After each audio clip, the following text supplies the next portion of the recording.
no âmbito das ciências sociais, e aquelas que estavam sendo criadas ainda estavam muito influenciadas por uma tradição europeia, justamente porque as pessoas saíam, né, para se formar na Europa, e então tinha toda uma influência na sua formação, e quando voltavam para os seus respectivos países, faziam um processo, né, de reprodução mesmo do que eles aprenderam intelectualmente.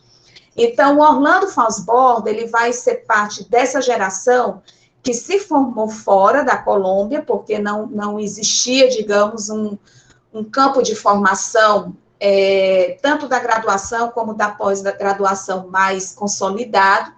E quando ele voltou, ele também foi parte dessa geração de intelectuais que começaram também a criar os primeiros cursos da área das ciências sociais aqui na nossa região latino-americana.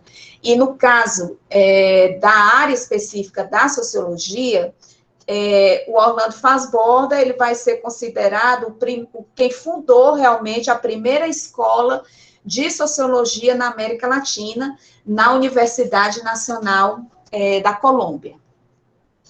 Então, o Orlando Fosborda, ele também participou, ele teve uma vida política intensa também dentro do seu país, participou de algumas iniciativas do campo da esquerda, como o caso do Frente Unido, que ele participou aí durante um ano, a Colômbia Unida, na década de 80, e a Aliança Democrática, que era já um movimento mais amplo, né, de caráter revolucionário, e que eram movimentos, digamos, que tinham essa raiz mesmo de esquerda partidária, e que tinham realmente uma intenção de participar dentro da vida política colombiana, no sentido de construir realmente um campo popular, que fizesse frente, principalmente, a algumas questões históricas do país, como a questão do profundo conflito existente, tanto no campo como na cidade, e algumas problemáticas que ainda se fazem presente dentro do campo boliviano, como a questão, né, de uma característica do Estado colombiano, que é um Estado sumamente autoritário, um Estado que não tem muita abertura para uma participação política mais democrática, e que até os dias de hoje se caracteriza dentro da América Latina como um dos principais países que tem aí, considerado o braço direito da ação imperialista dos Estados Unidos aqui na nossa região. No caso, né, do Fosborda, ele foi dirigente dentro do Frente Social e Político, que era uma coalizão partidária que era integrada tanto pelo Partido Comunista, pelo União Patriótica e outros segmentos também da sociedade organizada, principalmente da ala sindical e de algumas organizações também socialistas. E foi um dos fundadores do que nós conhecemos hoje como a investigação-ação participativa, que é, digamos, uma das grandes contribuições do campo pedagógico latino-americano, e do qual também o Paulo Freire participou, né, dentro de uma perspectiva de pesquisa, uma perspectiva de abordagem mesmo, de uma metodologia de pesquisa que fosse também articulada com os desejos, com os interesses daqueles sujeitos, daqueles processos sociais que participavam ativamente dentro de um processo de transformação social em diferentes países, né, da América Latina. A investigação-ação participativa, por exemplo, ela é um dos braços, né, de ação mais direta da educação popular. Então, o Orlando Fosborda, ele também vai ser de uma geração de intelectuais que também consolidou as bases, né, não só de pensar uma proposta concreta da educação popular, como foi Paulo Freire, como foram outros e outras também dentro da América Latina, mas de como pensar essa educação popular e a investigação, a ação participativa, dentro de uma proposta mesmo de construção de um método de interpretação da realidade latino-americana, um método de estudo da realidade latino-americana, com o objetivo também de ter um compromisso social e um compromisso também com a transformação social. O Orlando Falsborda, ele não é muito conhecido aqui no Brasil, né? Aqui a gente tem, no nosso grupo aqui que está fazendo o curso, né, muita gente que também tem o vínculo com a universidade, né, em alguns cursos da área das ciências humanas e sociais, a gente tem companheiros e companheiros também que são parte de movimentos e organizações, e a gente vê que aqui no Brasil pouco se conhece sobre o Orlando Falsborda, né? Tanto quem foi ele, a figura dele enquanto sociólogo, como também a vasta produção teórica dele.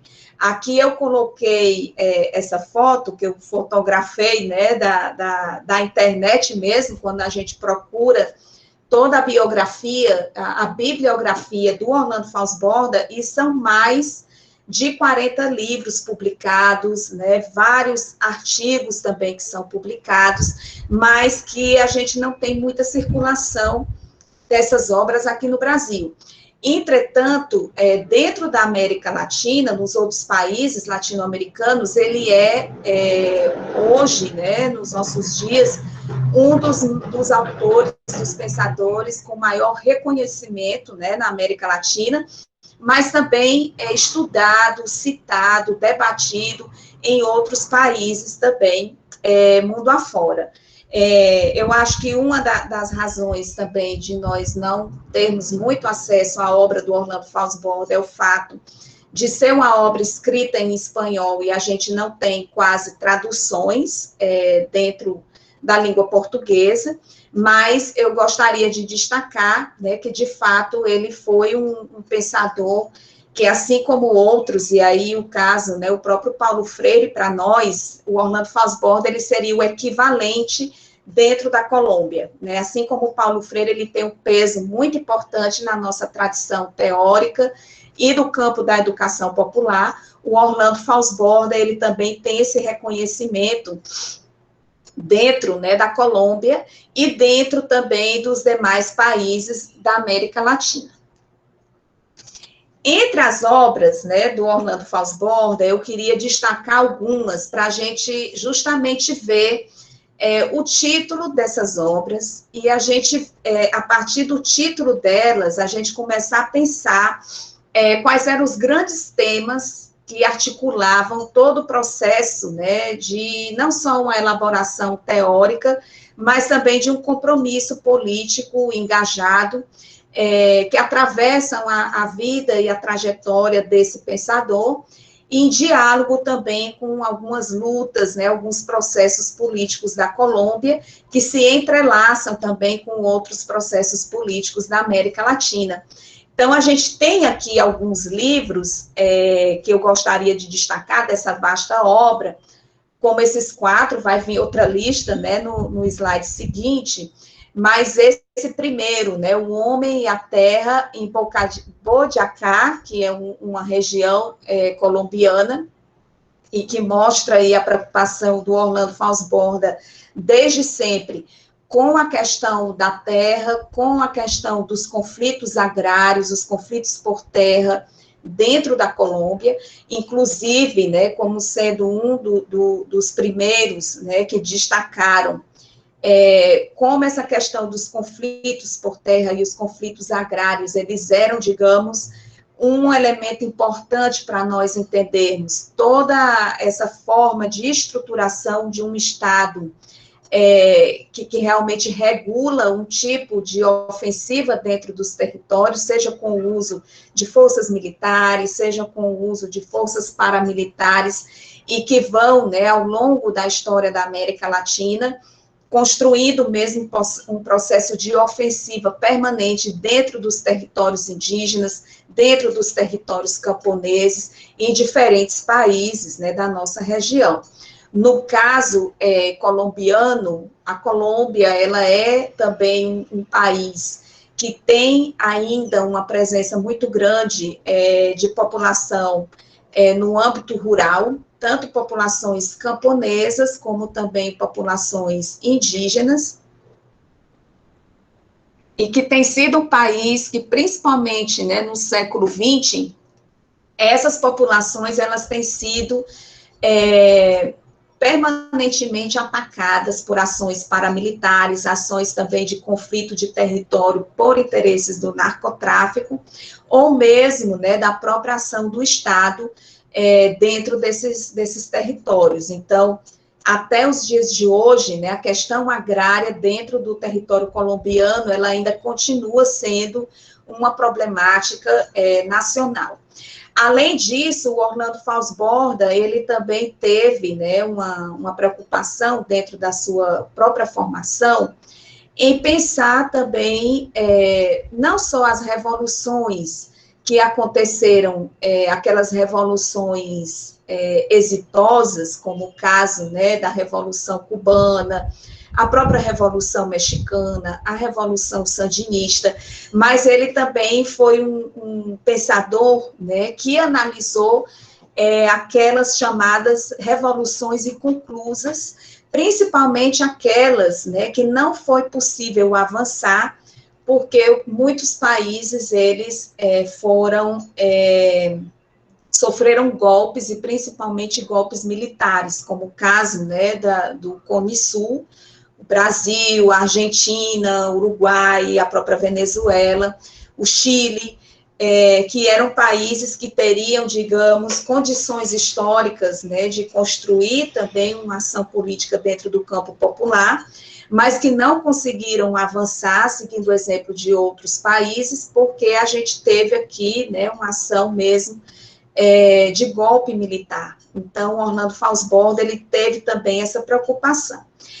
E uma terceira, né, um terceiro braço, digamos, um terceiro eixo da produção intelectual do Orlando Falsborda tem relação direta com essa concepção de conhecimento, como é que nós construímos um conhecimento, não só dentro da universidade, pensando o processo de elaboração científica, de um conhecimento científico, mas principalmente esse conhecimento que emerge do âmbito da luta política, do âmbito mesmo dessa forma de ser, de viver, de sentir dos povos da América Latina, e que é um espaço, né, propício também para a construção de um conhecimento de base popular, que traz também algumas perspectivas, né, de interpretação da realidade social, que nem sempre são compreendidas dentro, né, de uma discussão mesmo desse conhecimento mais clássico que atravessa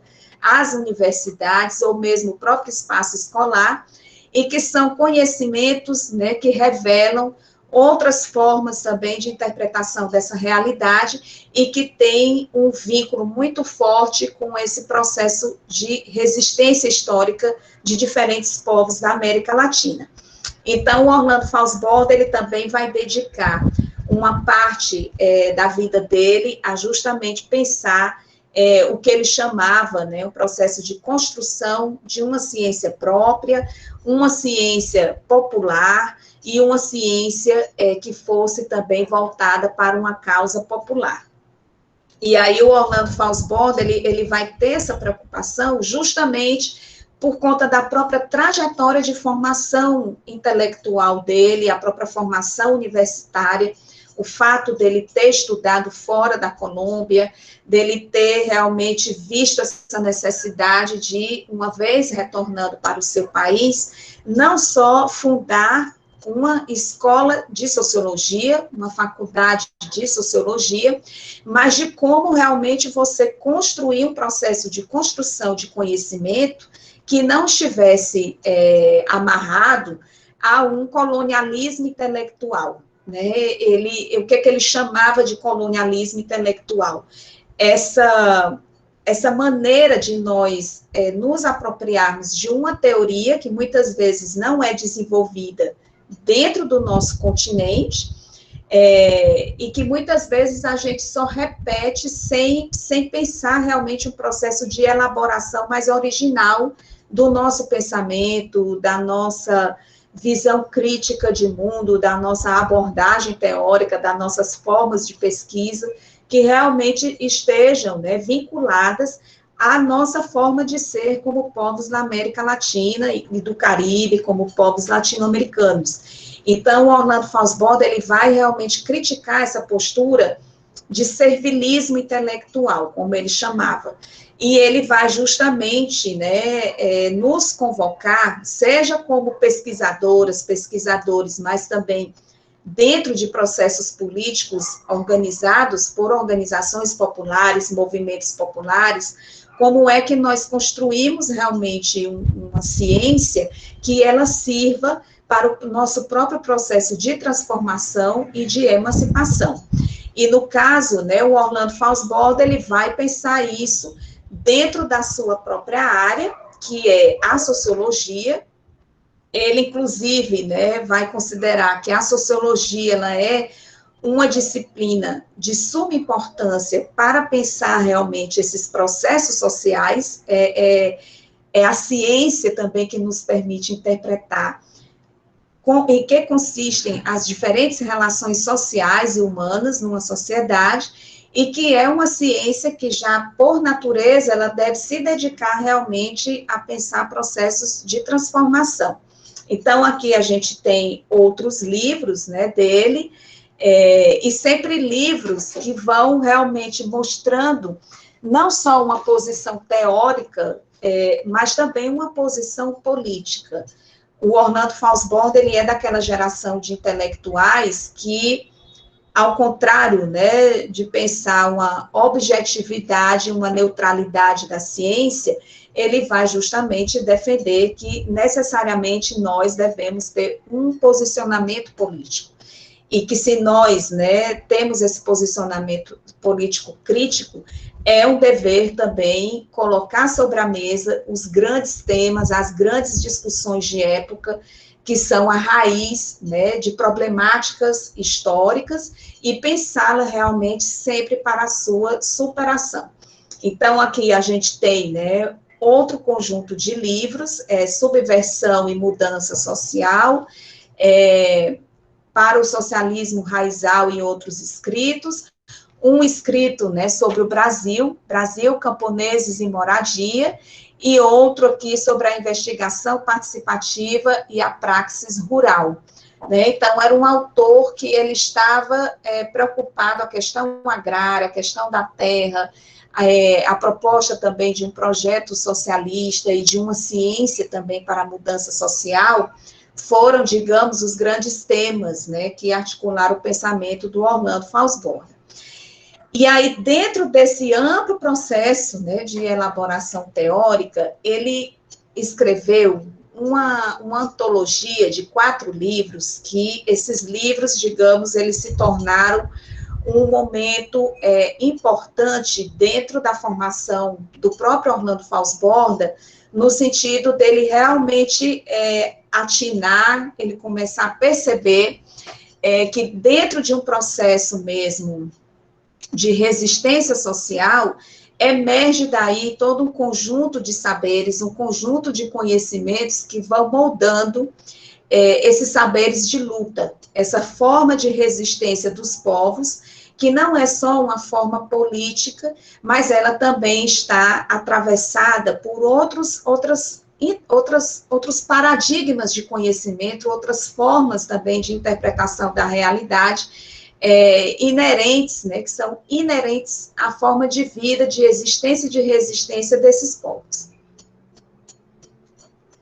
E aqui ele tem esses 4 livros, né, que é a história da costa colombiana, né, a história dupla da costa colombiana, que ele é resultado de um longo período que o Orlando Falsborda passou conhecendo todo o que era o processo de resistência das comunidades pesqueiras da costa atlântica colombiana, principalmente, né, comunidades de pescadores. e ele pôde realmente fazer um estudo mesmo mais aprofundado, mais de caráter mesmo etnográfico, tratando de entender como esses povos, historicamente, eles foram construindo processos de resistência. Tanto processos de resistências desde a época colonial, né, desde os processos de colonização, que foram um momento em que essa colonização ela não se dava apenas, né, do ponto de vista político e também da instauração de um modelo econômico vinculado a esse nascente capitalismo, como a gente já discutiu também na primeira versão, né, do módulo, na primeira etapa desse curso, mas essa colonização, ela também era uma colonização epistêmica, que é essa colonização mesmo que tenta impor, né, uma forma de viver, uma forma de agir dentro das nossas sociedades, que ela anula, invisibiliza, cancela, nega outras formas de organização das sociedades anteriores à conquista, e que são sociedades não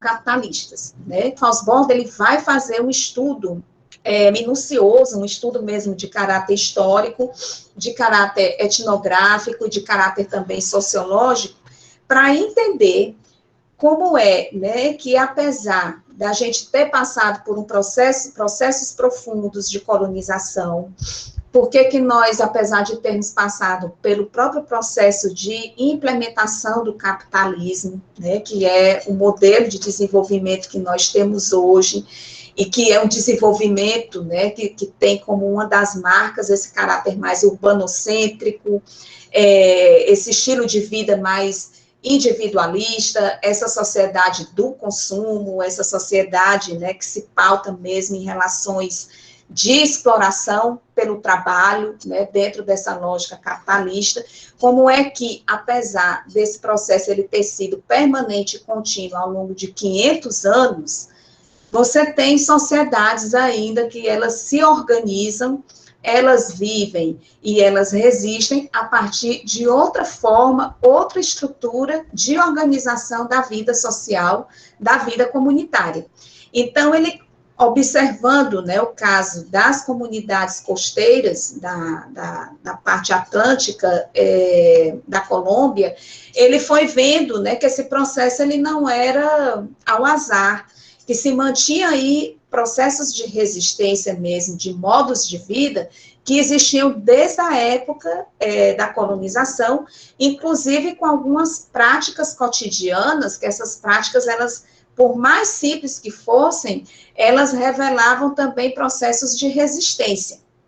E aí o Orlando Faussbord, ele foi justamente observando que processo de resistência política, ele não acontece apenas dentro dessa tradição de resistência que nós já conhecemos, como, por exemplo, ocupar as ruas dentro de um processo de protesto social, ou de uma insurgência, né, armada, ou um processo mesmo de revolução direta, que há também outras formas de resistência, que elas às vezes são quase imperceptíveis, elas são quase invisíveis, mas elas estão ali.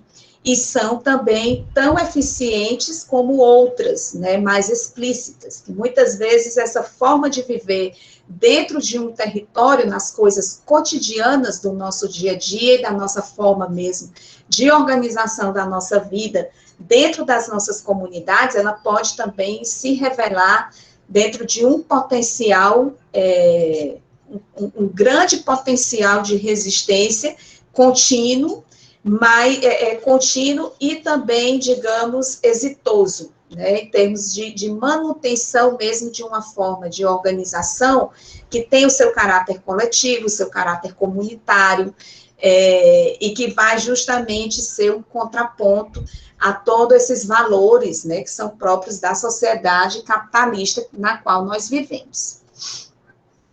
Então, dentro dessa experiência do Orlando Faussbord, é quando ele descobre esse conceito, né, do sentipensante, que ele depois trouxe para dentro da obra dele, dos textos dele, e também o próprio Eduardo Galeano também incorporou esse conceito de sentipensante também dentro da sua obra, mas que o Orlando Fosborda, ele mesmo diz, né, que não é um conceito seu, ele aprendeu esse conceito durante os anos que ele viveu acompanhando essas comunidades de pescadores, e que um dia ele, conversando com um pescador, esse pescador falou justamente essa frase que vocês estão vendo aí. O pescador diz para ele: nós acreditamos na realidade que atuamos com o coração, mas também pregamos a cabeça. E quando combinamos as duas coisas, assim somos sentipensantes, né? E esse trecho eu tirei de uma entrevista que está disponível, né, no YouTube com o Orlando Fosborda. É uma entrevista que, infelizmente, ela só está em espanhol, ela não tem legenda em português, mas se vocês colocarem, né, no YouTube conceito de sentipensante, vai aparecer e vocês vão poder também escutar pela própria voz, né, do Orlando Fosborda.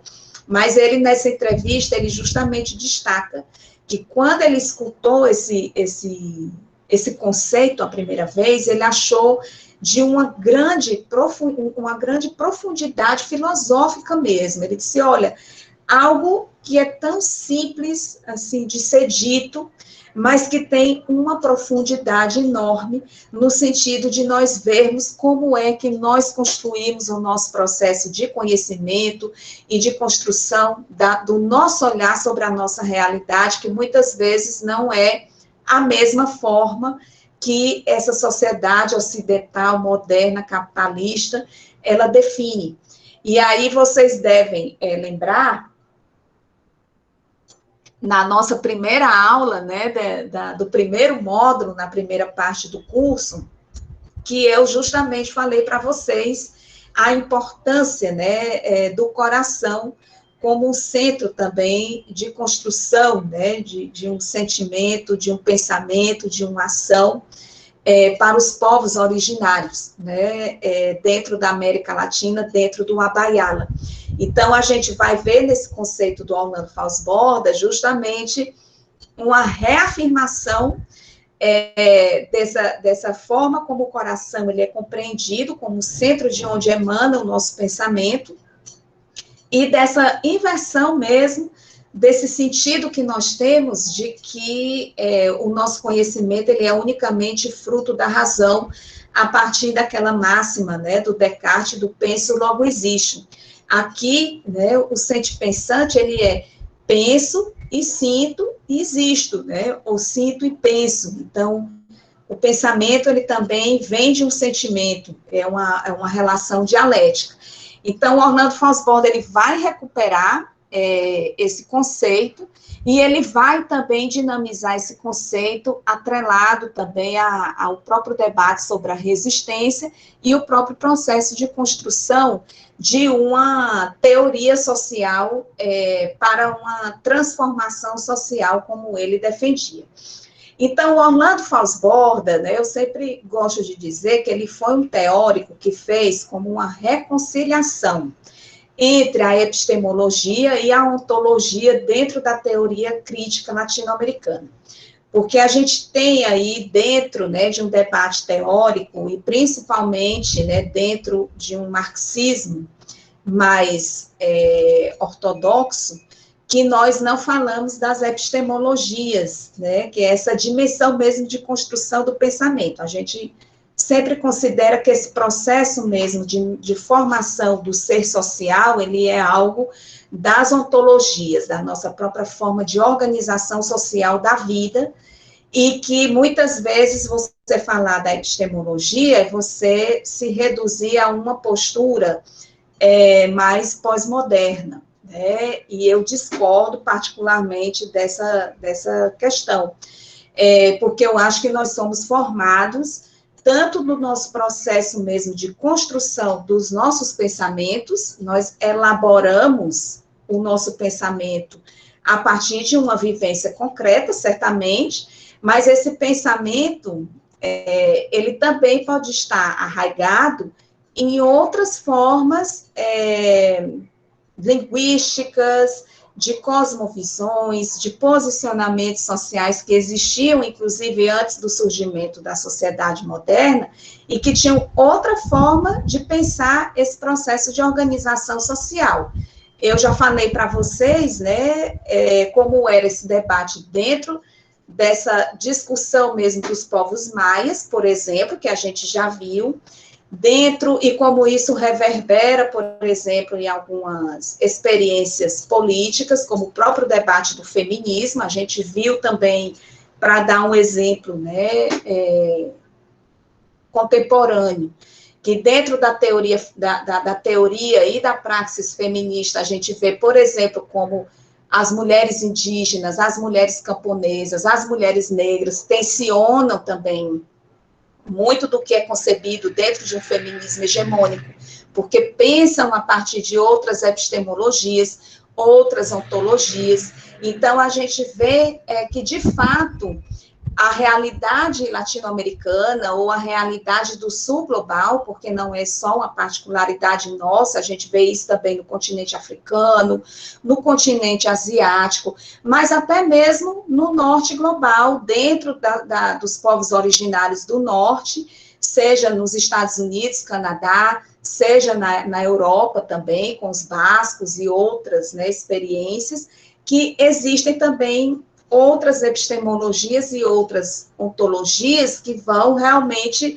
mostrando como é que se constitui uma concepção de mundo, outra, né, diferente, que pode dialogar com essa também ocidental moderna, mas pode também apontar caminhos diferenciados. Então, o Orlando Fosborn, ele vai como se apropriar desse materialismo histórico dialético, né, que é a base da teoria marxista, mas ele vai fazer a defesa de que nós devemos também, como sociedades latino-americanas, construirmos também um pensamento autônomo sobre as nossas próprias problemáticas. Não no sentido de não dialogarmos ou de promovermos uma ruptura com elaborações do norte global. Não era essa a defesa do Fosborda. Até porque ele também dialogou com essa teoria, né? O próprio marxismo, ele foi um teórico que também se inspirou no marxismo. Mas ele justamente defendia que nós deveríamos também ter as nossas elaborações e nos permitirmos também ser criativos dentro desse processo de elaboração teórica. E aí, nessa reflexão, ele mostrava dentro dos seus escritos que esses momentos de crise, né, as crises políticas, as crises econômicas, as crises sociais de representatividade, elas eram um momento importante, ou que ele dizia um terreno fértil, inclusive para nós pensarmos uma compreensão da raiz dessas crises, tanto na sua interpretação, no seu entendimento, mas também no sentido de apontar caminhos para a sua superação. Então, por exemplo, né, ele pensando, né, muito a questão da crise histórica da Colômbia relacionada com a questão agrária, com o processo democrático, a Colômbia, que sempre foi um país que teve, né, muitas dificuldades de consolidar realmente um processo democrático dentro do país, ou no caso, né, mais amplo da América Latina, as realidades, né, de alguns períodos históricos latino-americanos em que a gente sofreu golpes profundos em relação à democracia, como foi o caso, né, de ditaduras militares, ou o caso mesmo da própria ofensiva imperialista dentro dos nossos países. Esses momentos históricos, eles poderiam permitir a nós construirmos uma concepção coletiva da crise, né? Por que vivenciamos essas crises de diferentes ordens, né, dentro da nossa região, e pensar essa crise como sendo também um terreno fértil para apontar possibilidades, né, de superação. No caso do Fausborda, ele vai pensar muito isso a partir de uma postura sociológica, porque ele era sociólogo, porque ele também pensava a sociologia como uma ciência vinculada, ela tinha por natureza pensar essa crise, pensar esses processos históricos, mas ele também defendia, muito inspirado no contexto da teologia da libertação e da filosofia da libertação, que também estiveram muito presentes durante esse período histórico da América Latina. Ele também pensava que a sociologia ela também deveria assumir essa perspectiva de ser uma sociologia da libertação, pensando-se como um ato de criação científica, pensando-se também a partir de um método que pudesse ter por tarefa concreta apontar alguns caminhos de interpretação para uma prática da luta, né? Então, o Orlando Fausborda, ele era realmente um pensador que ele não, digamos, ele não tinha essa higienização da linguagem, né? Ele trazia à tona algumas palavras mesmo que tinham um sentido concreto mesmo dentro do campo popular, que era pensar a libertação, a luta, a subversão. Então, essas eram palavras que ele escrevia nos seus textos, né, que estavam presentes nos seus textos, e que demonstravam realmente essa postura, né, comprometida com esses processos políticos da América Latina. Bem, dando continuidade, né, então, o Orlando Fausborda, quando ele coloca, né, essa dimensão da crise latino-americana como sendo algo que deveria ser assumido dentro, né, de possibilidades de construção de uma teoria, de uma ação política concreta e voltado sempre para o seu compromisso com a transformação social, ele vai começar, então, a aprofundar algumas reflexões de ordem mais crítica em torno à política nacional colombiana, mas também dialogando com outros processos da América Latina. E aí ele vai realmente escrever, né, alguns textos sobre a crise, o compromisso e a ciência, onde ele, né, vai afirmar que a crise latino-americana é um assunto qualitativo e não meramente quantitativo. Qualitativo no sentido de que a gente precisa entender quais são os seus elementos, né, de ordem histórica.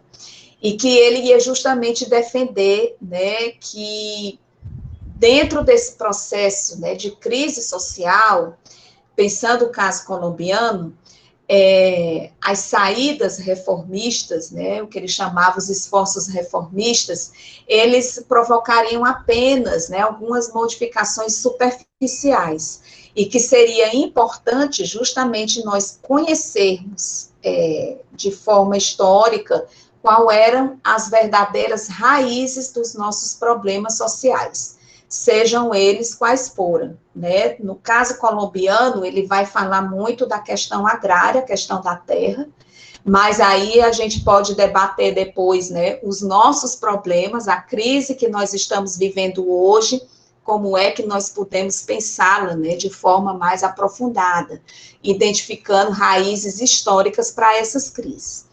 E aí ele vai dizer, né, que esse processo mesmo de pensar a crise, o compromisso e a ciência, ele tem que estar pensado como uma abordagem, né, que tenha esse compromisso mesmo em entender essa problemática dentro de uma dimensão histórica e não apenas imediata, né, não só naquele imediatismo da própria forma como a crise ela se manifesta. Então, ele vai dizer, né, este é um desenvolvimento social inútil, né, o reformismo, que faz o povo sofrer em vão, porque não dinamiza suficientemente os fatores últimos da transformação. Então, ele vai justamente dizer, né, que esses fatores que devem ser transformados, ele tem que ser de ordem moral, de ordem material, de ordem espiritual, pensando realmente uma política, né, uma vida mesmo política nacional, em que a gente construa caminhos de subversão dessa ordem, transformando-a profundamente, né? Então, ele vai pensar isso dentro do contexto da Colômbia e afirmando, né, que essa autodeterminação política e a autorrealização intelectual, ela requer a formação do homem, e eu acrescentei aqui também a mulher, porque na época dele, né, o homem era o ser universal, latino-americano novo. Né? Então, o Orlando Faussbord, ele vai realmente pensar isso, tratando de situar como é que nós podemos não só interpretar essa realidade, mas promover mesmo um processo de formação nossa, como sociedade latino-americana, que nos transforme profundamente, né, nessa dimensão moral, nessa dimensão espiritual, nessa dimensão material da vida, a partir da construção de um homem e de uma mulher novos, né, que é um princípio, digamos, revolucionário. E aí ele vai justamente olhar na resistência popular, a partir da experiência que ele teve, né, na costa colombiana, e aqui eu vou já avançando para a gente ir finalizando, ele vai mostrar nessa resistência popular a chave, né, desse processo. Ele acha que realmente é no campo popular que nós podemos encontrar não só a interpretação das raízes das crises, mas também nós identificarmos os caminhos de construção dessa resistência que nos permite não só mantermos-nos existindo como sociedades, mas também construir processos que têm um potencial de contraposição a esse modelo de desenvolvimento de sociedades capitalistas. Então, para isso, ele vai justamente pensar que é importante nós articularmos sempre, né, dentro dos nossos processos de formação, mas também de ação política, a história e a memória como sendo sempre a nossa bússola. Como é que nós compreendemos criticamente o nosso processo histórico, tanto na raiz das nossas problemáticas, que tem relação com esse processo permanente de expropriação territorial, com esse impacto também do próprio capitalismo dentro, né, dessa expropriação territorial, mas nós também identificarmos nesse processo histórico a própria dialética da nossa luta como povos, né? E aí, no caso dele, ele vai pensar isso a partir do estudo, né, da sociedade e da cultura Sinu-Malibu, que foi essa sociedade anterior à conquista, e que foi, digamos, a ascendência dessas comunidades pescadoras aí na costa atlântica moposina, que ele conheceu e pesquisou durante muitos anos. Então, aqui ele vai, né, justamente dizer, né, e aqui eu faço uma citação de um dos livros dele, né, desses 4 tomos. O que nos interessa agora é compreender as estratégias específicas de reprodução através das quais esta sociedade indígena respondeu ao desafio da conquista europeia, porque bem ou mal conseguiu sobrevivê-la. Nesta resposta, seremos capazes de descobrir algumas raízes antigas de muito do que tentamos definir como costanidade, que é esse ser, né, da costa, e de expressões do comportamento camponês em períodos posteriores. Houve estratégias sociais e políticas de ajustamento e resposta que, quando articulada intelectualmente, pode fornecer a base para um esquema explicativo sobre a resistência popular. Alguns estudiosos acreditam que mecanismos sutis ou latentes de mudança são ineficazes para uma transformação radical, porque eles não exprimem abertamente a luta de classes. No entanto, deve ficar claro para nós que o povo comum é mais inteligente, astuto e sagaz do que estes postulados simplistas implicam. A própria vida ensinou-lhes isso. Por exemplo, a cultura que chamamos popular indispensável na análise da luta de classes, teve a sua própria fonte, a sua própria defesa nessas formas de resistência oculta, inomináveis, do povo de base camponesa e indígena, né? Então, aqui eu trouxe, né, duas frases para reforçar o que eu já vinha dizendo para vocês, né, que o Orlando Falsborda, ele vai justamente tratar, né, de pensar o que são essas outras formas de resistência que não necessariamente estão articuladas nessas outras formas que nós já conhecemos, dentro de partidos, dentro de sindicatos, dentro de lutas mais ofensivas, mas que elas também foram sumamente importantes dentro de um processo histórico para garantir a nossa existência como povos, né, povos do campo, povos da floresta, povos das águas, povos pescadores, camponeses, indígenas, enfim, todas essas populações que hoje continuam em pé de luta dentro, né, dos seus territórios. E aí, já para ir finalizando, ele vai, então, pensar essa questão da resistência popular, mas ele vai pensar também como é que essa resistência, ela também se articula dentro de um plano maior, né, de construção de um saber científico, com um processo também de luta para uma causa popular.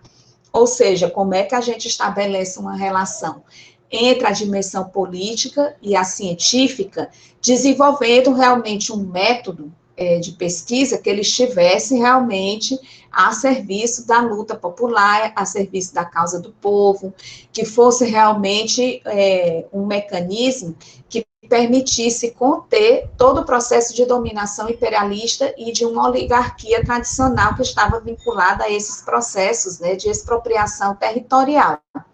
Então, ele vai também, além de recuperar essa dimensão do conceito de ciente-pensante, o Orlando Falsborda, ele vai ser também um dos primeiros, né, que defende o que ele chamava essa pesquisa militante, inclusive recuperando referências históricas importantes, como a do Mao Tse-tung, do Lênin e do Giap, né, dentro da tradição revolucionária, em que cada um deles também defendia um método de construção de uma teoria social revolucionária das massas às massas, né, ou da classe operária, ou da articulação camponesa. Então, o Orlando Falsborda, ele vai realmente dizer que esses processos revolucionários anteriores, eles também tinham uma teoria social que era desenvolvida, e essa teoria, ela estava permanentemente articulada a essa causa popular, seja ela do movimento operário russo,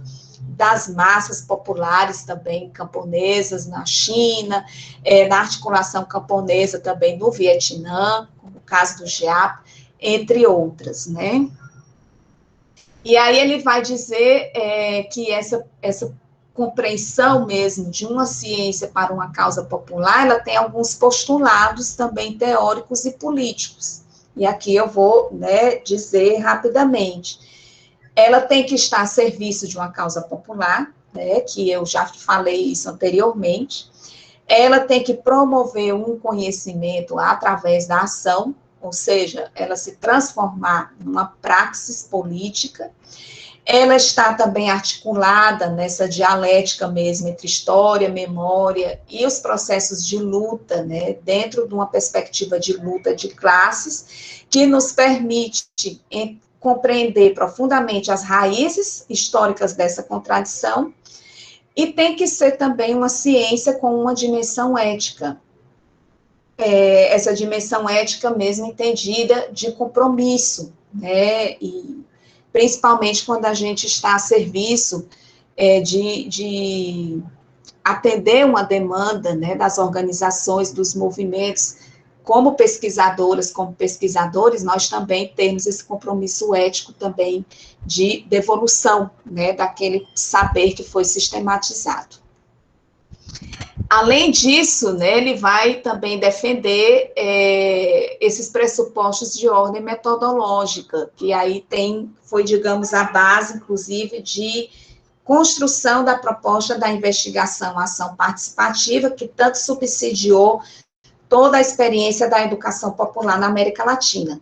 Então, ele vai dizer, né, que deve haver um caráter inseparável dessa metodologia, né, em relação ao que nós pensamos teoricamente, o que nós produzimos na prática, né, que isso também é um princípio do próprio Marx, essa coerência entre teoria e prática, que essa metodologia de trabalho, ela não se separa dos grupos sociais com os quais nós trabalhamos, que ela também tem que estar vinculada a uma estratégia de mudança social e que ela tem que estar o tempo todo sendo pensada, esse processo, né, de pesquisa e de produção teórica, a partir do que eles chamavam a metodologia da contradição, de nós o tempo todo evidenciarmos, né, que vivemos em uma sociedade contraditória, uma sociedade atravessada pelo conflito, porque estamos em pé de resistência permanente, porque é um modelo de sociedade que nos oprime.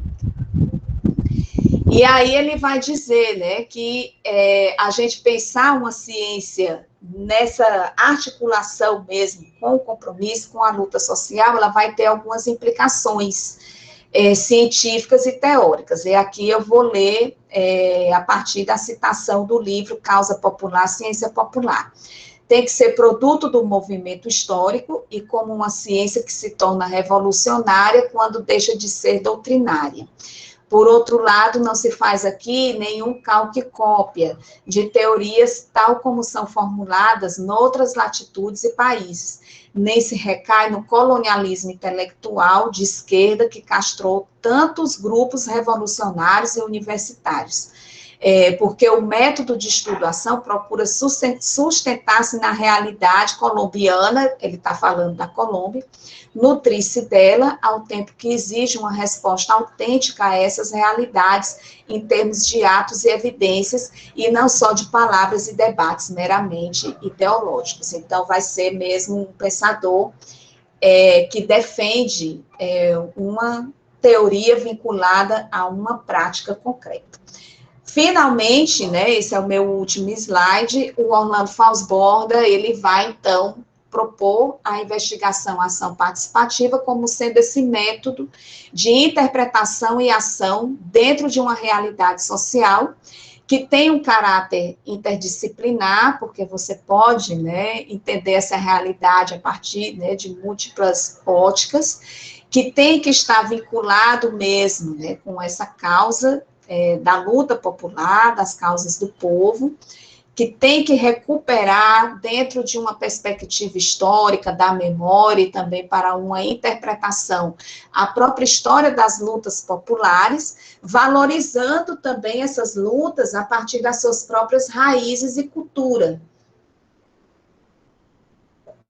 E ela tem que se propor também uma ruptura com o que ele chamava essa cisma ideológica, que essa cisma ideológica é justamente essa que eu falava ao início para vocês, da gente já partir no processo de negacionismo, não, negacionismo não, porque isso já já do campo da extrema-direita, mas uma negação ou uma crítica muito forte de determinados processos de resistência que nós temos, que pelo fato deles não usarem, digamos, uma linguagem que remonta a uma tradição de luta, como a gente conhece, né, no norte global, elas são menores, inferiores ou menos válidas. Né? O Orlando Fausborda, ele vai justamente defender que as sociedades latino-americanas, elas têm os seus próprios processos, então, naturalmente, a gente vai ter, dentro das nossas lutas, tanto questões comuns de outras lutas históricas, né, elementos comuns, mas também a gente vai ter a nossa originalidade, porque tivemos processos históricos diferentes também. E aí eu queria parar por aqui, para a gente também abrir, né, para um diálogo nesse segundo momento da nossa aula de hoje. Olá, boa noite. Onde eu estou? Onde eu estou agora?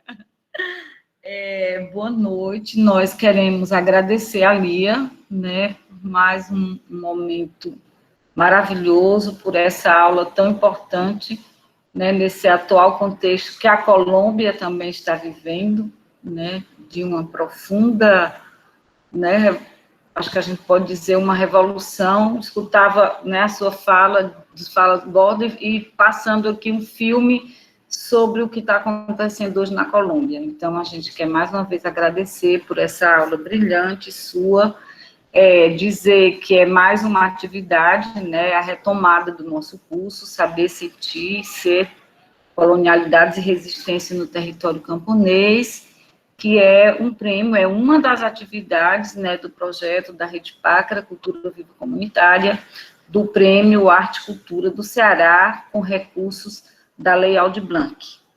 Então, hoje nós estamos no MIT, né, uma experiência nesse curso nova, mas que já está muito, né, disseminada, né, na universidade, nos cursos, e nós vamos fazer a seguinte modalidade, né, de perguntas. A gente vai ler, vai fazer um bloco das perguntas que já estão aqui escritas, mas se alguém quiser fazer perguntas, né, a gente vai fazer esse momento também, pedindo para que cada pessoa fale 3 minutos, a gente vai coordenar o tempo, quando tiver faltando 1 minuto, a gente avisa. Então, se alguém quiser, a gente vai abrir essa modalidade de participação, se não, a gente segue aqui com as perguntas no chat, como tem sido as outras, né, os outros momentos, as nossas outras aulas. Hoje nós vamos até 21 horas, né, no horário da semana, o nosso curso vai de 19 às 21, e no sábado a gente mantém o mesmo horário de 14 às 17 horas. Então, a gente tem aqui já, né, a pergunta da Cristiane Ferreira de Souza. Ela nos pergunta, Lia, quais obras, né, de Borda são mais requisitadas no âmbito do pensamento crítico latino-americano, se é que podemos destacar alguma obra. O Franderlan Pereira, ele diz pensar as raízes, né, nos traz essa questão sempre das raízes. A gente tem aqui também o Jonas Mateus, que vai fazer uma colocação, né, falando de Audre Lorde, que ela também fala sobre essa questão, né, de sinto, logo existo, desde a perspectiva das mulheres negras. Vanderlan volta a dizer história e memória na raiz das nossas problemáticas, e nós temos uma outra pergunta, deixe-me ver aqui, da Luciana Nóbrega. Ela gostaria, Lia, que você falasse um pouquinho sobre o quanto na universidade, nas universidades brasileiras, elas estão ou não abertas ao pensamento de Faz Borda e da sua proposta de uma ciência para a casa popular. Muitas vezes somos acusados de fazer militância na academia e não ciência. Acho que são duas questões muito interessantes que nos traz, né, a Luciana e a Cristina. Silma, Lia, pessoal, antes de continuar, eu queria falar para vocês que eu já vi que o Jonas Mateus já levantou a mão. Nesse Meet tem a opção de levantar a mão. Isso, Então, assim, quem quiser se inscrever para falar, pode ficar à vontade para levantar a mão, que a gente está observando. Essa vantagem, meus alunos não deixam eu quieto com esse negócio de levantar a mão.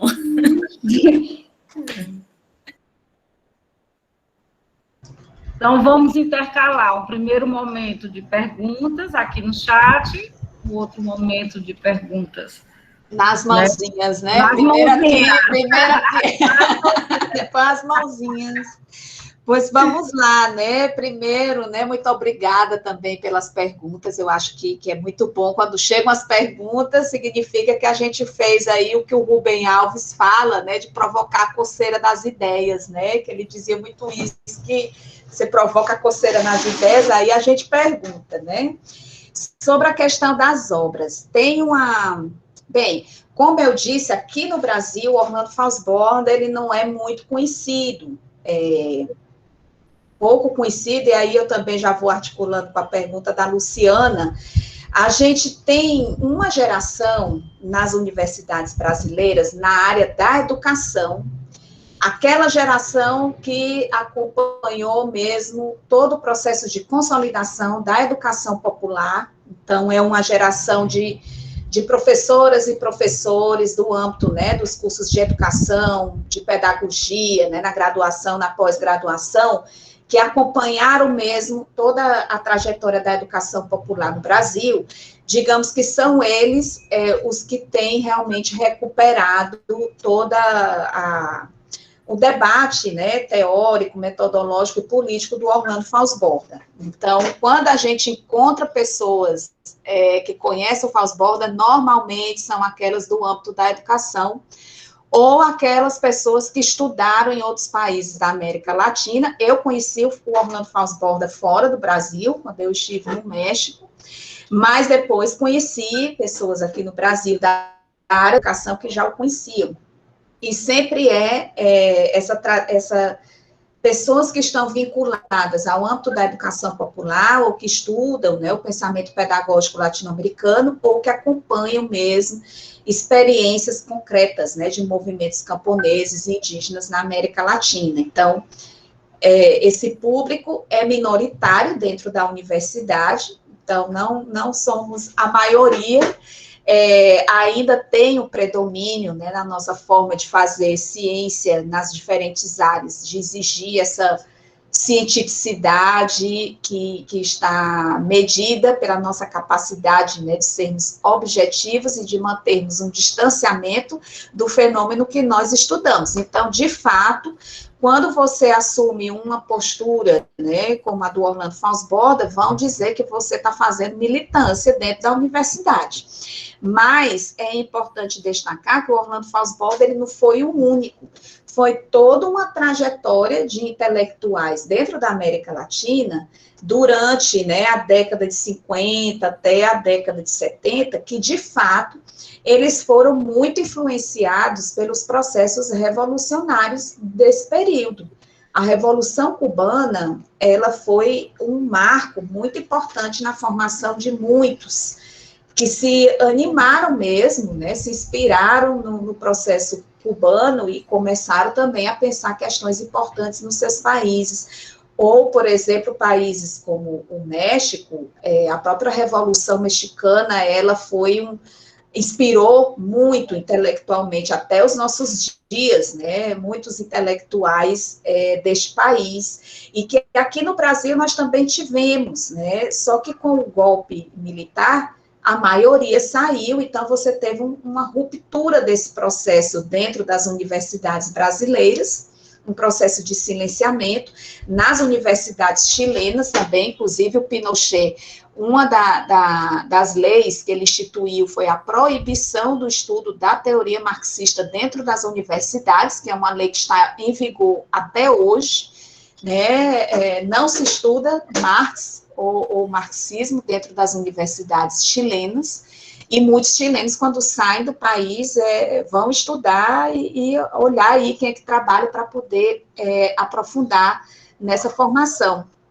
Então, na universidade brasileira, realmente ainda é muito incipiente uma abordagem latino-americana, teoricamente, e aqueles professores e professoras que incorporam é porque tiveram uma formação em universidades outras, né, da América Latina.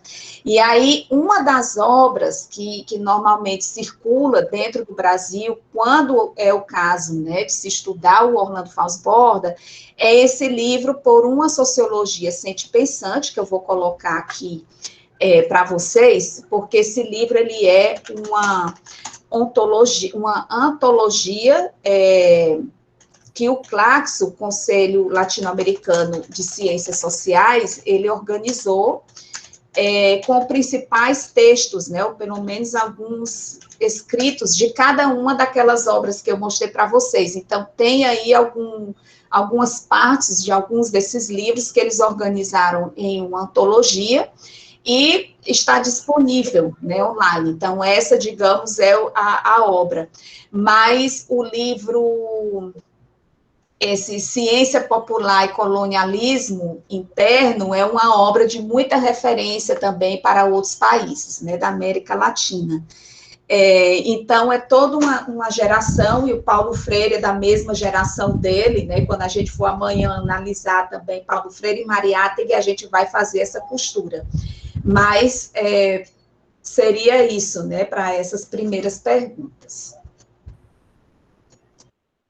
Agora a gente vai para o Jonas, foi isso? O Jonas que levantou a mão agora? Foi. E tem a Franciele Sampaio também. Pronto, então uns 2, 3 minutos cada um, eu vou ficar aqui marcando o tempo, tá? Oi, me escutam bem? Sim. Ok. Sim. Boa noite, pessoal. Eu vou falar, vou ser rápido, acho que antes de 3 minutos. Boa noite. Primeiramente, agradecer a fala da professora Lia, muito boa, para motivar aqui a gente nessa sexta-feira à noite. E, pegando o gancho do que você falou, eu conheci o Vilas Boas na Unila. Eu fiz mestrado lá e, tipo, é uma universidade que, estando no Brasil, né, consegue trabalhar esses temas justamente por ser a Universidade da Integração Latino-Americana. E aí é muito interessante que nós aqui no Ceará, muito longe dessas outras fronteiras, aí possamos buscar conhecer um pouco a Unila e tal. E na verdade, um comentário e também uma pergunta, né? Quando você falou sobre essa questão desse negacionismo, eu lembrei um pouco porque uma das minhas formações foi no serviço social. E aí, o serviço social é um curso extremamente marxista no Brasil. E existe dentro do curso a defesa do projeto profissional que se vincula muito com o marxismo. E, pelo menos, algumas pessoas, né, isso não generalizando, mas existe a discussão sobre o que não é marxista acaba sendo, o que não é marxista e não é positivista é pós-moderno. E aí eu acabei, depois que conheci as teorias decoloniais, e eu fiquei pensando sobre essa outra possibilidade, né?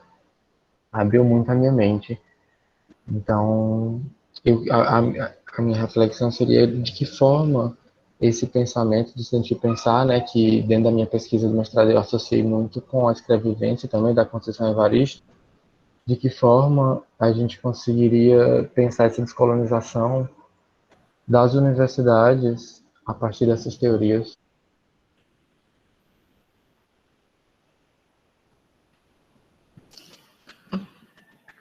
Ok, Jonas, obrigada pela sua fala. A gente tem aqui um comentário da Ângela Silva, eu amei muito essa metodologia e Lia sempre maravilhosa, da Luciana Nóbrega, com muito conteúdo para nos repassar profundo conhecimento sobre a América Latina. Quem mais levantou a mão? Franciele Sampaio. A Patrícia Cristina de Aragão também está com a mão levantada. Eu não estou vendo não também. Estão fazendo esse copo agora com as duas.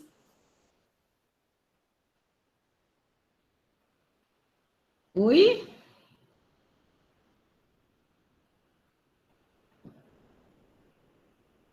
Boa noite, eu queria parabenizar a professora Lia, né, e todo o grupo por esse curso maravilhoso. Eu estava assistindo aos sábados, né, e essa mudança foi boa para mim, mas de certa forma teve que reorganizar as atividades. Parabéns, professora, pela a exposição de hoje, de Orlando Vilas Boas, né? Esse curso é muito importante porque ele nos leva a refletir, né, sobre o lugar da América Latina, sobre o lugar do Brasil, e como é que nós podemos dialogar, né, dentro de uma perspectiva decolonial, sobre essas culturas, né, sobre esses posicionamentos, essas perspectivas políticas.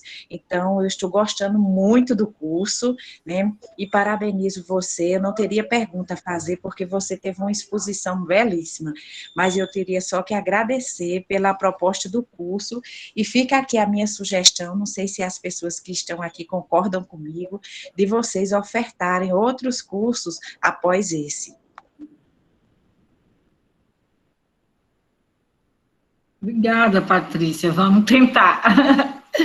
A luta é nossa, é de todos nós, né? Vai estar começando um outro, né, Lia? Acho que depois a Lia pode até divulgar também aqui, né, o do Sul Global. Por gentileza, professora, muito interessante também. olhe em tempos de negação da ciência, em tempos de ultraconservadorismo, cursos como esse são importantíssimos. Eu já vi colegas aqui sugerindo também, né? Então, por gentileza, ofertem. E Cristina? Quem é o próximo inscrito? A próxima.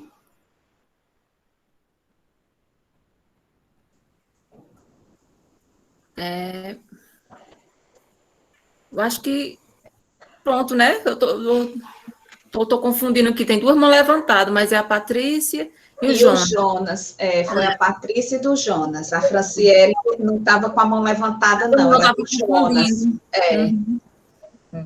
Pois eu vou aqui respondendo, porque até mesmo eu quero fazer umas problematizações.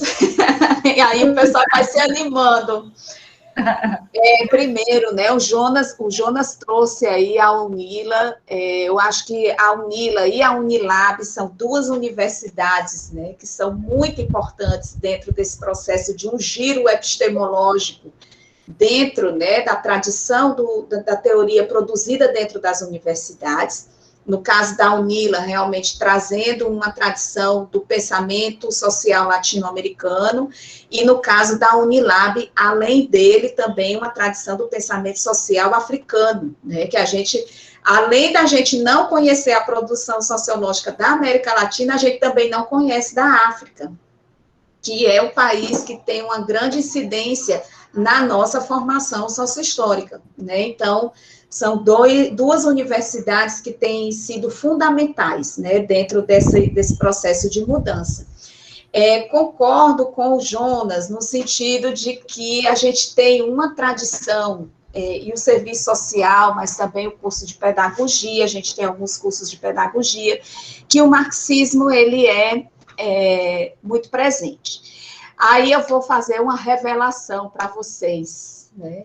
Eu sou marxista, né, profundamente marxista, e é interessante, né, que como é que a gente entende esse marxismo. Então, dentro do marxismo, a gente tem aí duas tendências, a ortodoxa e a heterodoxa. As pessoas não gostam muito que a gente fale dessa forma, mas porque nós temos uma tradição, né, de leitura do Marx, que ela é mais hermética, alguém colocou aqui, né, mais conservador, falando, por exemplo, da produção dentro do serviço social.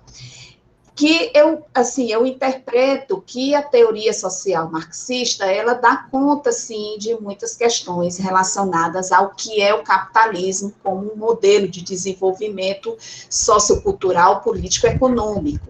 O Marx, ele realmente elaborou uma teoria social muito completa para o período, 200 anos atrás, ele estava realmente estudando o nascente capitalismo, e ele deu conta, inclusive, até de forma prospectiva, de ver essas ramificações do capitalismo, inclusive na nossa sociedade atual, né? Então, foi um pensador imprescindível, e eu continuo achando que o Marx, ele é muito imprescindível para a gente entender o capitalismo.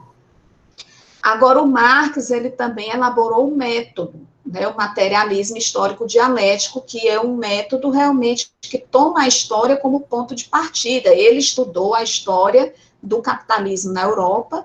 Para isso, ele estudou a própria Europa, ele tratou de entender o que era a Europa e como é que a Europa reproduziu esse processo, não só no seu continente, mas para além dele, quando ele fala mesmo das colonizações na Índia, por exemplo, né?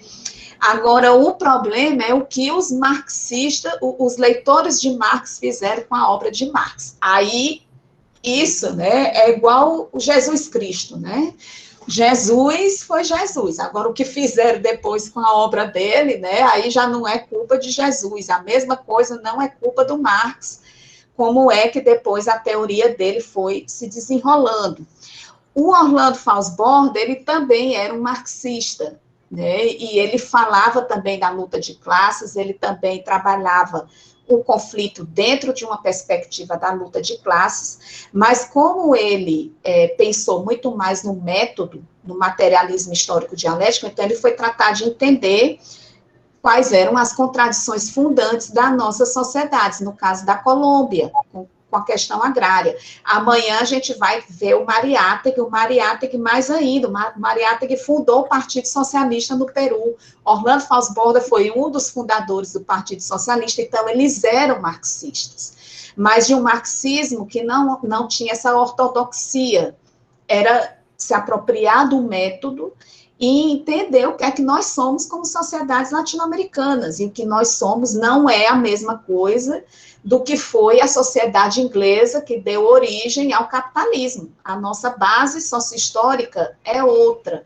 né? Então, assim, não é que eles não fossem marxistas, eles foram marxistas, tanto o Mariátegui como o Orlando Fawcett, e eu também, só que a forma como a gente faz a leitura do marxismo, ela tem também essa tradição dentro da América Latina, e a América Latina é uma região que tem tratado, né, de aprofundar a teoria marxista dentro de uma tradição latino-americana, pensando quais são as nossas contradições históricas e quais são os caminhos para a sua superação, né? Então, por que eu digo isso? Porque aí eu concordo com o Jonas, quando o Jonas diz que se você não segue essa vertente específica do marxismo, que é um marxismo mais hermético, eu chamo ortodoxo, porque lê, assim, sem adaptar ao período histórico, ao processo histórico, é acusado de ser pós-moderno. E, por exemplo, já escutei acusar o próprio Mariátegui de ser pós-moderno. O Mariátegui foi expulso da Internacional. Amanhã a gente vai falar sobre isso. Ou acusar, achar que pensamentos como o do Orlando Fawcett é pós-moderno, e não são.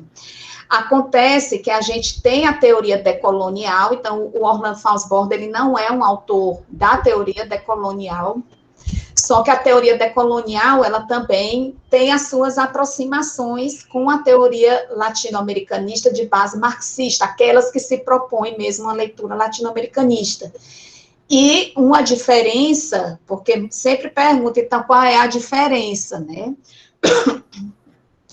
A diferença é que os teóricos marxistas latino-americanistas, eles colocam sobre a mesa a perspectiva da luta de classes e a perspectiva da revolução como sendo o ponto de ruptura com essas contradições. E os decolonialistas, eles não colocam sobre a mesa essa saída, eles defendem apenas uma mudança no processo de assunção de uma identidade. Então, eu assumo a minha identidade como indígena, como camponês, como movimento negro, mas vocês podem observar que dentro do processo de escrita, eles não sinalizam também para um processo revolucionário. Então, seria, digamos, essa diferença tênue. Mas dentro da argumentação vai ter muita convergência, porque, de fato, para nós pensarmos uma emancipação como sociedades latino-americanas, um ponto de partida é a nossa descolonização. Então, a emancipação, que é um conceito do marxismo, né, para nós, ela não é só você promover um processo revolucionário ao estilo russo, como foi na Rússia, que traz muitas aprendizagens para nós, porque a gente é uma sociedade assentada numa raiz colonial, racista, patriarcal. Então, a nossa luta, ela não é só uma luta pela emancipação, na perspectiva da luta de classes, para nós não é suficiente superar o capitalismo no viés da classe, nesse sentido de uma classe que detém a riqueza e a outra que não detém. A gente precisa superar as relações coloniais, que são a base das relações racistas e patriarcais, porque a nossa formação sociohistórica é diferente da formação da Europa. A Europa teve o feudalismo antes e passou por uma sociedade de base mercantil e depois se consolidou o capitalismo. Nós aqui já nascemos como um braço do capitalismo, só que dentro de uma estrutura colonial, porque a gente foi invadido e colonizado, porque as pessoas foram escravizadas e trazidas aqui para o nosso território, porque se determinou uma diferenciação racial, e também uma imposição, né, uma ruptura com essas formas de organização da vida que tinha uma base comunitária e que tinha também um lugar social para homens e mulheres, que foi o que a gente já debateu nos módulos anteriores. Então, é muito, assim, é tênue, né, a diferença entre uma teoria decolonial produzida na América Latina e o marxismo latino-americano. Só que aqui no Brasil, como a gente tem uma raiz eurocêntrica muito forte, tanto na nossa formação social, como também na nossa formação intelectual, a gente desconhece a história da América Latina e, portanto, desconhecemos a produção teórica latino-americana. Então, quando chega, às vezes a gente cai nesse erro de achar que todos da América Latina são decoloniais. E não são. O Orlando Fosborda e o José Carlos Mariátegui e o Paulo Freire, eles não entram na teoria decolonial, né? Porque tem essa diferença. Mas amanhã a gente também aprofunda mais essa questão. Tem mais alguém inscrito? Senão eu vou fazer uma pergunta. Então, eu vou levantar a mãozinha aqui. Como é que levanta a mão? Pergunta? No chat da Ana Natália. Ana Natália. Cadê a Ana Natália? Ok, Ana Natália, depois eu pergunto. Esse pensamento sentir pensante de Orlando foi, de alguma forma, abordado pela visão educacional? Se não, como você lia? Pode explicar como esse pensamento pode colaborar com as práticas educacionais brasileiras?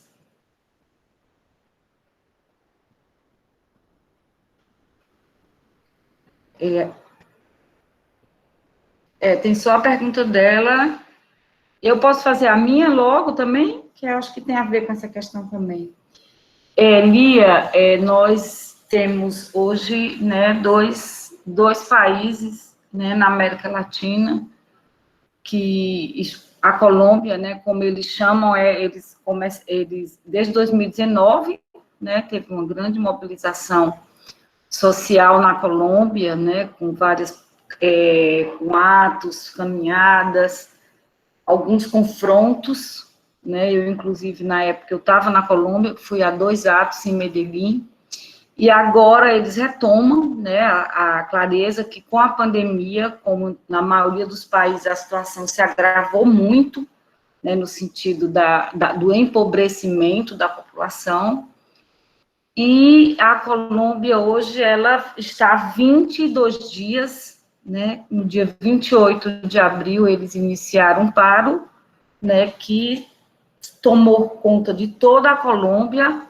e onde o ponto mais forte é Cali, né, que fica no Pacífico, que é uma região de uma grande presença, né, de afrodescendentes, também indígena, e é algo muito forte, algo muito intenso, algo que tem envolvido, né, assim, muitas mortes, né, o Estado colombiano é profundamente violento, né, o que desencadeia essa mobilização, esse paro, nesse momento, quer dizer, é aquela coisa que a gente chama a gota que transborda, foi uma proposta, né, de reforma tributária, queria penalizar mais uma vez, né, os pobres, e uma outra reforma da educação, que estaria junto, e todas as mesmas medidas do Estado neoliberal novamente tentando ser implementada. O que é profundamente novo na Colômbia, né, que viveu todos, acho que são mais de 50 anos,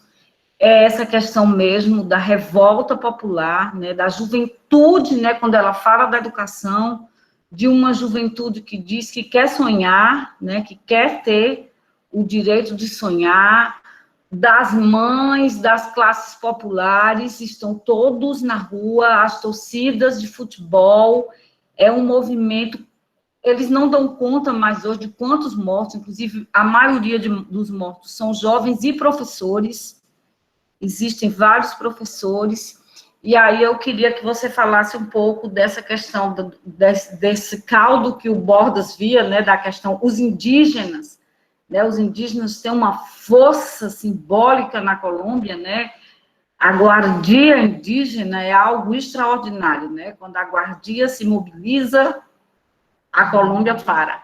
Que você pudesse ligar, como que você vê esse movimento hoje tão intenso, né, de luta, e o Chile, alguém botou aqui, que no final do Chile os neoliberais vão levar.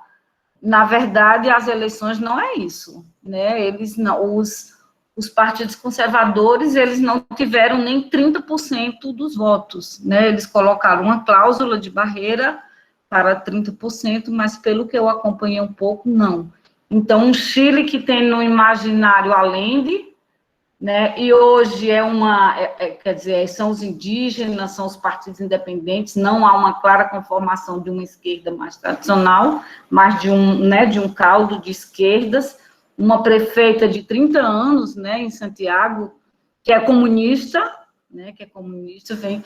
Então, como que você vê esses cenários, assim, tão animadores, de uma certa forma, no sentido da contestação, da explosão desse modelo, e um pouco nós, quando nossa explosão vai acontecer, não é que a gente saiba, né, mas que elementos estão se colocando, né, que esse estalido possa estar sendo fomentado, nem que seja por baixo do chão, muito fortemente. É isso. Eu vou respondendo. Acho que não apareceu mais nenhuma pergunta, né? Não, nós estamos a 11 minutos de terminar. Então, eu vou responder. Eu vou pedir, Silma, que tu desliga o teu microfone, que está dando microfonia aqui, por favor. Agora. Sobre a questão, né, da pergunta primeira, sobre a relação, né, entre o pensamento ciente-pensante e os processos educacionais. Olha, como eu disse, né, o Orlando Fusborda, ele vai ter uma influência muito grande dentro da maioria, né, dos países da América Latina, mas não necessariamente por dentro dos processos institucionais de educação, até porque o método que ele propõe, que é a pesquisação participativa, a investigação, a ação participativa, ela foi pensada para trabalhar dentro dos processos sociais, articulados pela educação popular, mas também articulados por processos de organização e formação política popular, e defendendo também, né, que esse processo ele também tem uma dimensão da ciência, no sentido de você promover uma teoria social revolucionária. Infelizmente, aí aqui no Brasil a gente tem também a trajetória da educação popular, que também vai se inspirar nesse processo e também vai incorporar, mas o que a gente vê nas universidades, dentro dos métodos de pesquisa, a gente tem a pesquisação participativa, que foi algo que originalmente entra com esse viés, só que depois foi deturpado, né, se tornou um método de pesquisa, mas muito mais superficial, de você ir para campo, fazer ali um pouquinho a sua coleta, apresentar, mas não tinha o mesmo sentido que o Orlando Fusborda defendia, de como é que realmente você constrói processos de mudança, né? Eu diria que a gente tem agora algumas ramificações desse processo, o próprio dinamismo da luta popular na América Latina e o próprio processo das organizações populares, movimentos populares começarem também a avançar na própria disputa da universidade, no processo de construção das suas escolas de formação, escolas políticas ou escolas mesmo, dentro, né, de um sentido mais formal. A gente tem visto nesses espaços, sim, uma apropriação desse sentido mesmo de uma investigação, ação participativa, quando a gente vê as militâncias dentro os próprios jovens militantes que entram na universidade, na graduação ou na pós-graduação, que vão criando também uma pesquisa comprometida, uma pesquisa que emerge com problemáticas de pesquisa que os seus movimentos dos quais eles participam buscam responder. Então, você vê isso com juventudes camponesas, juventudes indígenas, as mulheres do movimento, né, de mulheres negras, as mulheres indígenas, as mulheres camponesas, a comunidade LGBTQ. Então, a gente vê que esses sujeitos, quando ocupam a universidade, então, eles mesmos vão também reivindicando uma ciência com compromisso social. Não nos termos do Orlando Fausto Borda, citando a ele, às vezes você não conhecia o Orlando Fausto Borda e, de repente, você diz, o que a gente está fazendo também dialoga, né? E que isso revela essa premissa do Orlando Fausto Borda de como o espaço da resistência popular, ele é um espaço propício a pensar essas possibilidades de transformação e de teorização também a partir dos movimentos, né? Então, ele viu isso na Colômbia e a gente vê que não é uma especificidade colombiana em todos os espaços, e quando a gente for trabalhar o movimento zapatista, a gente vai ver isso também, como o movimento zapatista articula todos esses elementos que nós vamos discutir aqui hoje e amanhã, e a gente vai vendo como realmente os movimentos, eles também estão estudando essa realidade. Fazem a análise de conjuntura. Então, por exemplo, a gente vê dentro dos movimentos camponeses a análise de conjuntura, você está analisando a conjuntura política, quando você também elabora teoricamente. Então, a gente tem aí uma tradição, sim, que revela, mas não está dentro da universidade ou da escola como proposta da universidade ou proposta da escola.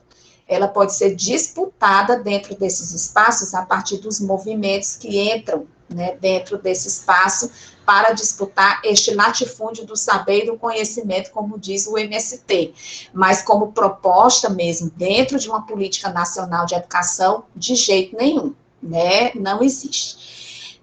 Indo para reflexão, né, da Silma, de fato, né, já são 22 dias do Paro Nacional, que é a greve, né, nacional na Colômbia, de fato, né, com esses elementos que Silma já colocou, e aí a região do Cauca, que tem realmente a presença forte dos movimentos afrocolombianos e também do movimento indígena, inclusive do CRIC, que é o Conselho Revolucionário Indígena do Cauca, que é um importante movimento dentro desse país, também, né, a FENSUAGRO e a CPA, que são duas organizações camponesas da Via Campesina, dentro da Colômbia, que historicamente, né, os movimentos camponeses, os movimentos afrocolombianos e os movimentos indígenas colombianos, eles historicamente têm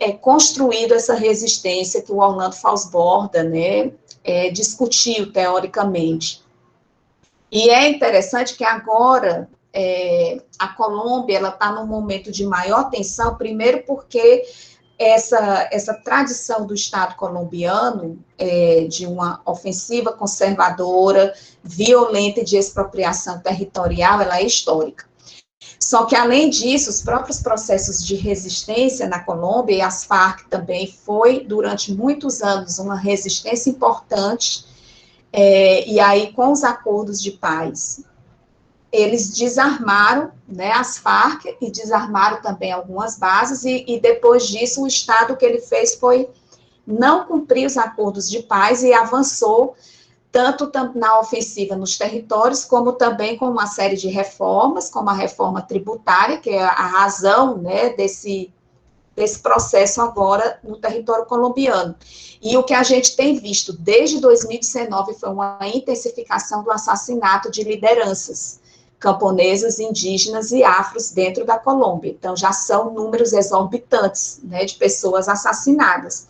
No caso chileno, as próprias, porque vocês lembram que em 2019 a gente teve, né, levantamentos populares no Equador, no Chile, na própria Bolívia, e no caso chileno também com uma presença do movimento Mapuche nas suas diferentes tendências também, né, isso também foi algo presente e que definiu muitas das representações agora que vão construir esse processo da nova Constituinte são oriundas do movimento Mapuche, são também da base do movimento comunista chileno, também de representação de movimentos estudantis, da ala universitária, partidos independentes, e também independentes, aqueles que não estão vinculados aos partidos, mas que estão nas agremiações também de representação popular.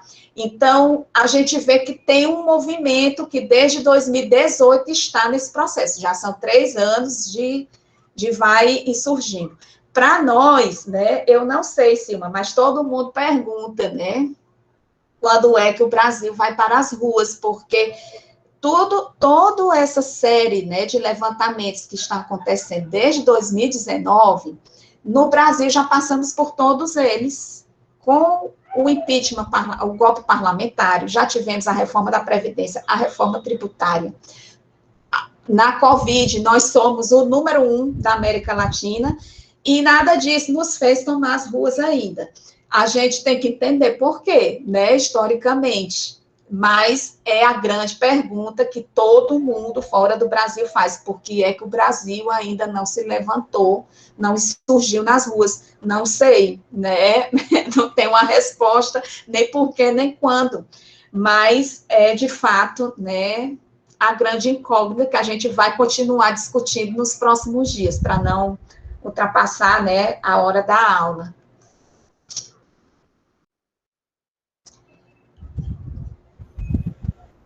Então, gente, boa noite. Não esperem que eu tenho uma musiquinha ainda, não sai não. E antes também. Eu queria só reforçar sobre o horário, né? Hoje, excepcionalmente, foi uma sexta, né? Por causa da tua agenda, a gente tudo mais, mas o curso vai ficar todas as segundas, das 19 às 21, e todos os sábados, das 14 às 17. O link vai ser disponibilizado no grupo, e após a sala, após 20 minutos da aula aberta, né, vai ser fechado. Então dá até, digamos, amanhã, até as 14h20, ok. Depois, então, vamos chegar no horário direitinho, né? Só para reforçar aqui. Pois eu vou colocar aqui a música, né, para a gente terminar nossa atividade de hoje. Deixa eu subir aqui o volume.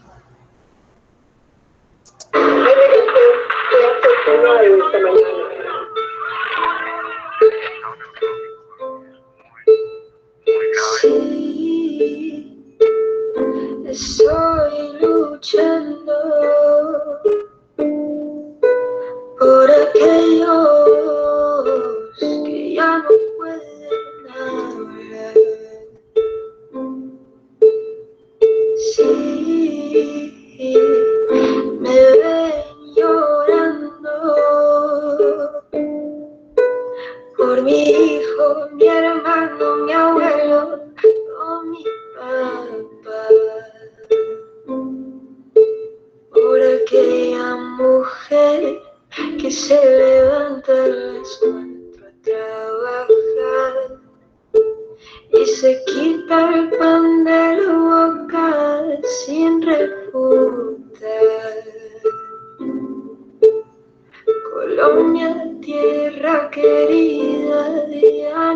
paz de fe y armonía. Al pueblo lo están matando, himno de injusticia y agonía. Ahora somos las manos y no es con fin de celebrar, es por cubrirnos el rostro de las fuerzas de la autoridad. Por fin que abrimos los ojos, llegamos a casa sin uno de ellos. Y ya no sabemos si hoy este sea nuestro último beso. Abrázame muy fuerte, amor, que salgo a la calle a protestar. Y mi deber es protegerte, pero no sé si esta noche hoy llego a cenar. Ay, mi llanura, ay, cómo dueles, que la luz no se nos esconda, ni la fuerza que prevalece. Ay, mi llanura, ay, pisa fuerte y volteemos nuestra bandera y terminemos por fin con esta guerra.